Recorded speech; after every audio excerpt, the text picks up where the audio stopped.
Telkom Business, behind South African businesses' drive to thrive.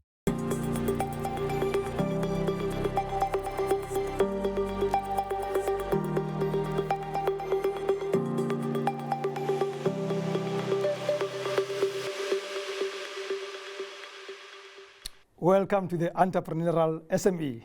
I'm your host, Rams Mabote. For the past few weeks, we explored the failure rate of SMEs in South Africa and how they can overcome those hurdles that are impacting their longevity. This week, we look at an entrepreneur that is pushing those boundaries and constantly strategizing. My guest is CEO and co-founder of Roska Artisan Ice Cream, Kamal Manilal. But before we get into our conversation, let's take a quick look at how the company has grown so far.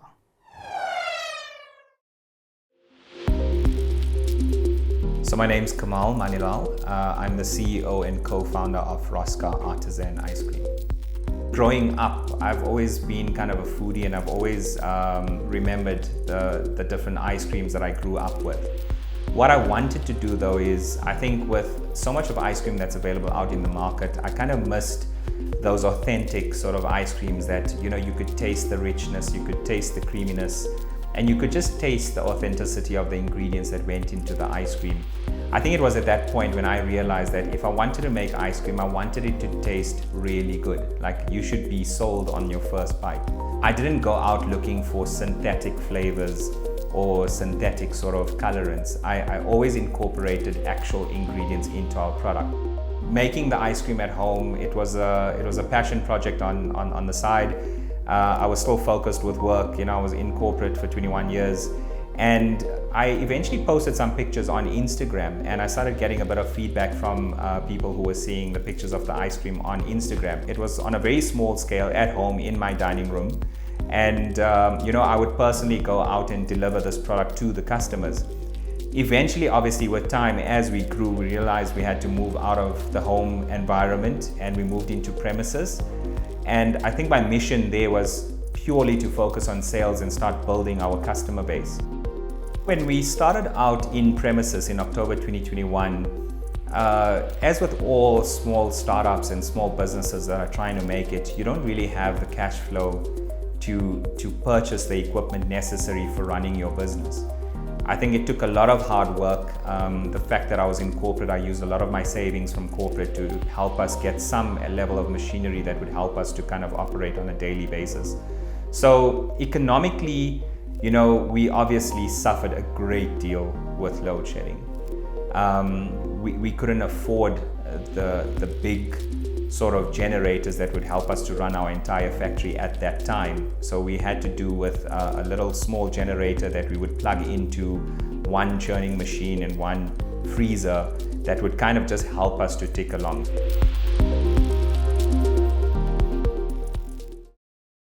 Kamal, beautiful story. And welcome. Thank you for coming. Now, whenever I hear the word artisan, I tend to think of sheet metals and planks and plumber kind of stuff. I never thought about it in association with ice cream. How did you come up with the name? So I think artisan comes from the concept of someone who's a specialist in their space, someone who's a specialist in what they create. I was personally involved in coming up with the concept of churning the ice cream in terms of the flavors that I came up with. So, you know, it was something I had a passion for. It's always been in my blood. I've always been a foodie growing up. Yeah. So being an artisan is someone who can really take control of what they're creating. And that's where I saw myself, as an artisan of making ice cream. And that's where the word comes up from, because I wanted it to be original.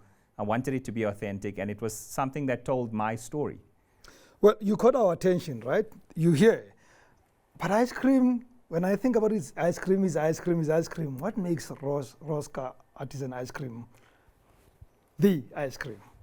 So I think growing up, like I said, you know, growing up, just having experienced all these sort of different ice cream flavors as I grew up, I think there were a lot of brands out there back in the 80s. But what was one thing that really stood out for me was just the quality of the ingredients. When you bought an ice cream on a Sunday, it was, you could taste the milk, you could taste the cream, you could taste the ingredients that went into the product. There was nothing synthetic, there was nothing artificial about it. So I wanted to capture that same essence of the ice cream quality that we had back in the day. And for me, it was a very simple process. When I thought about making ice cream, I thought, right, what goes into ice cream? Milk goes into ice cream, cream goes into ice cream. I didn't at one point think, okay, I'm going to add a whole lot of water to my ice cream, or I'm going to add a whole lot of powders to my ice cream. For example, we make a Belgian chocolate ice cream. For me, it was, okay, what is the best Belgian chocolate that we can incorporate into our ice cream? It wasn't about getting an artificial flavorant or synthetic chocolate flavoring, but it was about getting the actual chocolate that we could melt down and blend into our product. So that's the one thing for me that I feel sets us apart, is just the authenticity of our ingredients, the quality of the ingredients that goes into our And are you getting that feedback from those that are eating the ice cream? 100%. I think every person that kind of tastes our ice cream, immediately the response is, wow, this is so creamy. When we use the actual Belgian chocolate in our ice cream, they taste it and they're like, oh my gosh, this is actual Belgian chocolate. Strawberry ice cream as well. We're taking actual fresh strawberries and we're blending it into our vanilla ice cream base. So you just get that immediate response from customers that try the product. Now, you're a quintessential corporate man. You were in corporate for a long time, and then you decided to follow your heart at some point. Was it because things were tough there, or you really wanted to follow your heart, or both? I always said to myself, I felt as if I would always, either go into the chef industry, or I'd go into corporate, being information technology and working in that space. Yeah. But I think if I had really followed my passion, I would have probably been a chef today, or been playing around in the food industry.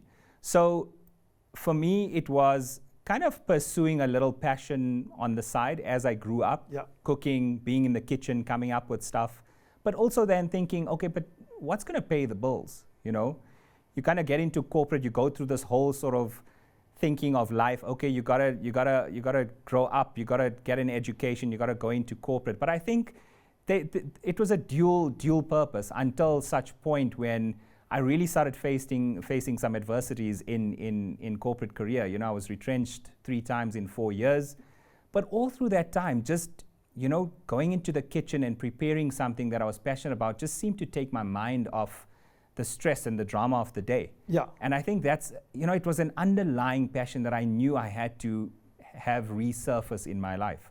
And that's why I find myself here. So 2.5 years, you start this thing now as a full-time project, from the back of your house, selling to whoever you can get to.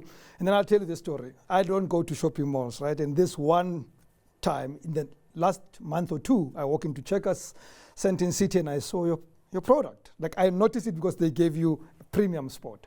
How do you end up in a spot like that? Because people like you, the biggest problem is access to market. How do you end up in that spot? 100%. I think, so we were very, very fortunate. I think we owe a lot of thanks to the ShopRite Checkers group.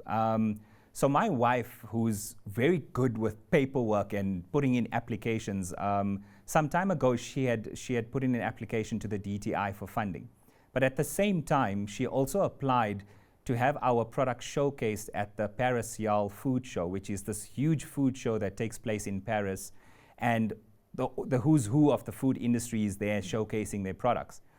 And while she was there with our little Roska tubs all the way over halfway across the planet, Peter Engelbrecht, who's the CEO of ShopRite Checkers Group, walks past and looks at our product and got quite interested by the look and design of the product, and then tasted the product, and he immediately called his team over and said, guys, we need to talk. We need you guys on board. So we were just, I guess, in the right place at the right time, but we also had the right product with the right design. And I think the design speaks for itself, because that's what my wife kind of oversees. She always says ugly doesn't sell. So she's responsible for everything that's gone on the outside of the tub that made it look so good.